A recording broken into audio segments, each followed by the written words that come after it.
Minasan no karinasai. Today we've got somebody most of you are already familiar with, whether you've realized it or not, though I'm sure you have. Also one of the cutest, silliest ladies around. Miku Ito, born October 12, 1996 in Tokyo, affiliated with StyleCube. Miku wanted to become a Seiyuu after watching Cardcaptor Sakura. Prior to this, she wanted to become an ice cream saleswoman, but she has also mentioned wanting to become a florist. In 2012, Miku passed StyleCube's voice actor audition and became a trainee.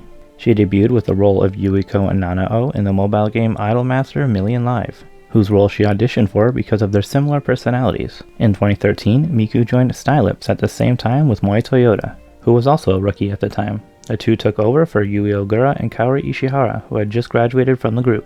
Their single Prism Sympathy was released, the ending theme for the Ilia Fate spin-off series. She has been in a lot of series I've never actually heard of, so I'm not sure of the popularity of some of these, so if I miss one of your favorites, let me know down below. But still in 2013, she was in the wrestling anime I Wanna Be the Strongest in the World, as Yuho Mochizuki, who is also an idol, and Shiryu Akabane in the Chronicles of the Going Home Club. 2014, she voiced Saha no Ashisu in The Comic Artist and His Assistants. With StylipS, they had a double single release, Junsui na Fujinbutsu and Spika, the opening and ending themes for that same show. Also, their track Nova Revolution was the ending theme for the anime movie Donyatsu, and as I've said before twice already, I absolutely love this cover. Then, another full album, StylipS' final one in fact, The Supernova Strikes. The final thing for this year is her first lead role, Nanako Usami in Loco Doll. 2015, she voiced Narumi Inoue and Grandma Inoue in Recon, Mariko in Million Doll, and Asami Hoshi in Anitori EX, all of which were lead roles. I guess this was a big year for her. In May, Miku and Moi joined Pyxis, a subunit to StylipS. Keeping with StylipS, their song Mayo Mayo Campus wa Iranai was the second ending theme for Gundam Build Fighter Tri, and Give Me Secret, the 8th and final single from them. This was the ending theme for High School DD Newborn. They did have one more anime song, however, Dramatic Cycle, the opening for Saki Biore the Animation, a very short series being only one episode long.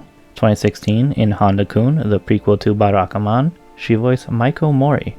Then Mafuyu Shinogi in the series Maho Shoujo Nante Muri desu Kara. That is difficult to say. This was actually the year that StylipS would disband, but Pyxis would continue on as its own group, having their first live Pyxis Party 2016 and their first full album, First Love Warning. Miku also made her debut as a solo singer on her 20th birthday with the single Awato Vaberna. Finally for this year, her first photo book, Mujaki. 2017, Nono Mozo Nono in Armed Girls Metabolism. Also singing the opening theme, her second single, Shocking Blue. This is also my song recommendation for her. Definitely listen to it. The anime adaptation of the mobile game Chain Chronicle, she voiced the character Lilith. In action heroine Cheerfruits, she was Anne Akagi.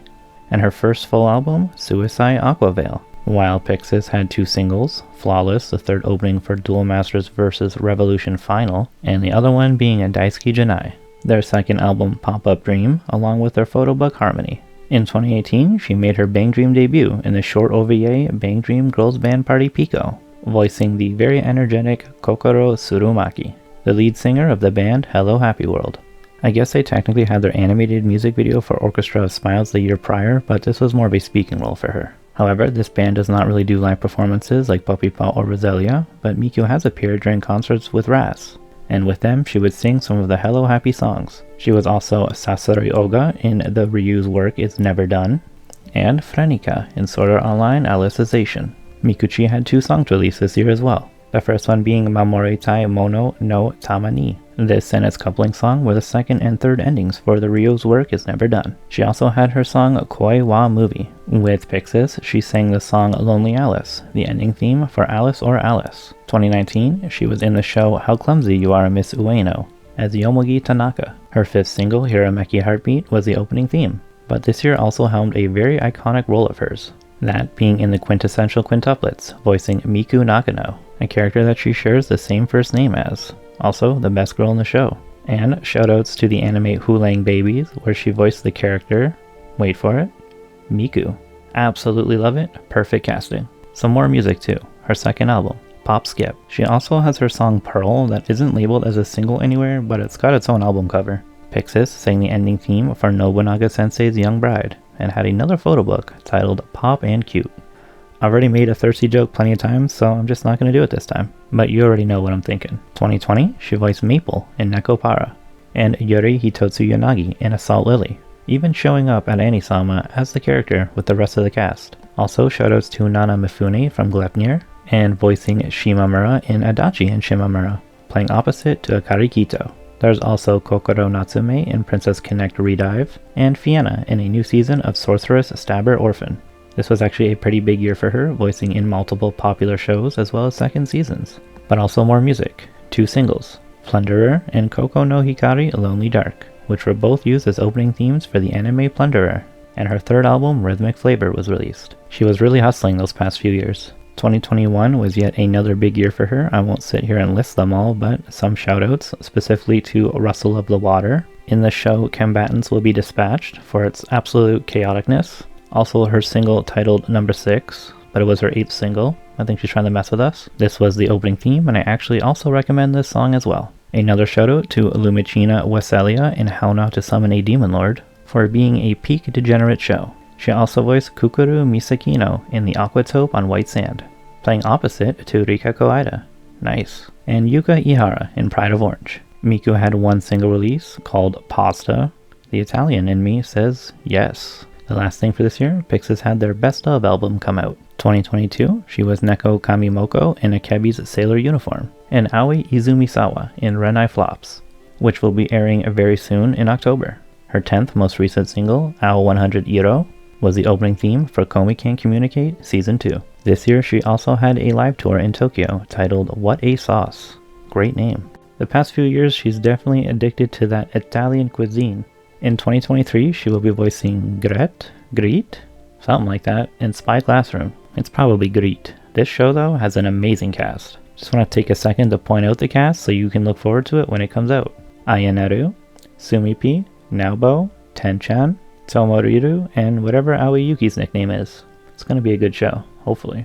As always, with someone who has a big resume like Miku-chan, I only really covered the main roles or just the shows that I like in general. So again, if I missed one of your favorites, let me know down below. Miku has been in about 30 video games over the years, but they're basically all mobile and or gacha games. But, as always, Drogelia Lost, Grand Blue Fantasy, Azure Lane, and Girls' Frontline. Also her anime tie-ins like Idolmaster, Bangdream, Princess Connect, Yuki Yuna is a Hero, Endride, and a certain scientific railgun. But honestly, none of the other games really stand out to me aside from Gunvolt and Quiz RPG. They probably only sound familiar to me because I've definitely covered Seiyuu in those games before. She's had 2 live-action roles, both in Kamen Rider series, a Huma Gear announcer in Kamen Rider 01 the movie, Real Time, and Love Cove in Kamen Rider Revice. Aside from her solo concerts and Bandori lives, she's been at Animax Musics, and you already know I gotta mention Anisama. Man, she's been there so many times doing an assortment of stuff. With Pyxis, with Ras as Kokoro, with Princess Connect, and Assault Lily, like I mentioned earlier, but also as a solo act basically every year since 2017.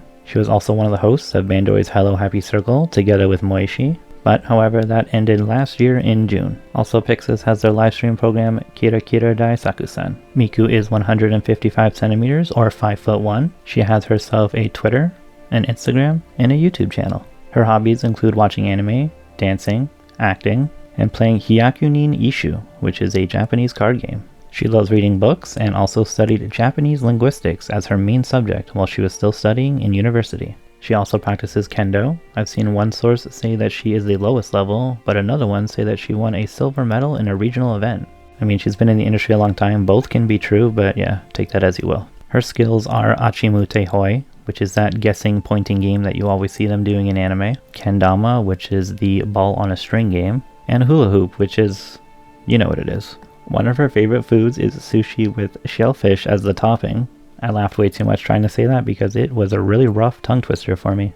But she dislikes green peas and she claims that she cannot cook, and that must be why her and Ida get along so well. So I mentioned her Kamen Rider roles earlier. She is a massive fan of Super Sentai shows, especially Kamen Rider. Her favorite rider is Den-O. That totally sounds like a rapper to me. She has a dog named Pino and has said that her mom doesn't like dogs, however she loves Pino. Usually a classic dad move, but hey, shoutouts to Mama Ito. Miku, Inori, and Tomoyo all play Animal Crossing together, with Inori and Tomoyo agreeing that Miku has the best island. Miku's favorite character is the little squirrel rodent thing named Marshall, with whom she is very protective of, having to give permission to the other Seiyuu. just so they can interact with her Marshall. So her nickname is actually Miku, spelled with 2 K's rather than 1, and you've put a slight pause in between them. Her favorite colors are light blue, white, and yellow. She has 2 younger brothers that she talks about a lot in interviews and live streams. Apparently the youngest one likes to call her ugly, which is typical sibling behavior right there, but I'd still like to have a little talk with him. Moishi has joked about wanting to marry one of Miku's little brothers, but Miku refuses to give him up. And finally, since I usually like to try to end with a silly fact, Aimi once offered for Miku to sleep over at her place and show her snake, which if you didn't already know, Aimi does have a pet snake named Ani-chan. However, all of the other girls took this the wrong way and Miku replied with, "I'll do my best." What a funny girl, isn't she just lovely? But unfortunately that's where we end. I would honestly love to just talk about her all day long, but I guess we'll call it here for now. I hope you've enjoyed and learned something. Thank you so much for watching. I'll be seeing you in the next one. If all goes well, I'll be covering a new group in the D4DJ franchise. I have no context for this Miku clip, I just wanted to show it because I think she's cute. The full video will be in the description. そうでぐらいの感じ。はあではあ